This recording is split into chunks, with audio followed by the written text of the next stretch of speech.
Well, hi everybody, Al Bernstein here with another one of my video blogs. Obviously the boxing world abuzz over the fact that Julio Cesar Chavez Jr.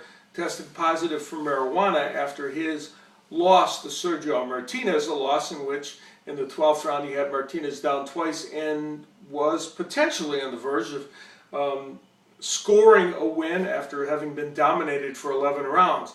All that aside, now a big shadow cast over Julio Cesar Chavez Jr.'s boxing career.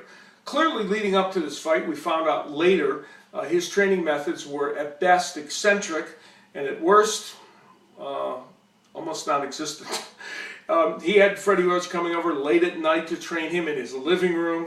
Clearly didn't work very hard for this fight, and now with the revelations that he tested positive with marijuana, perhaps some indication as to why all that happened.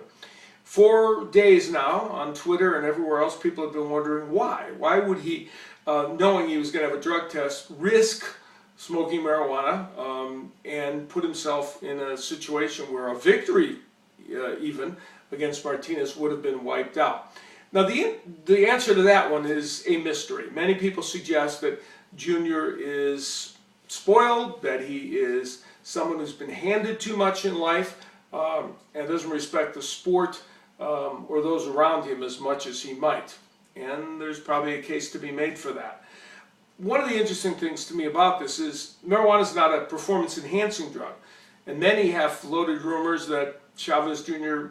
has been using performance-enhancing drugs, rumors that have never been proved truthful. Although in several of his fights down in Texas, there were no drug tests administered after the fight. There was one administered after this, obviously, and while he did test positive for marijuana, he did not test positive for any kind of performance-enhancing drug. So we're left with a real mystery here as far as Chavez Jr. What is his investment in the sport? What's his future in the sport? My guess is that he will get a suspension, perhaps of a year over this. He's had several offenses already and failed drug tests. So it looks as if Julio Cesar Chavez Jr. has dug himself a boxing hole for his career, and we don't know if he can dig his way out.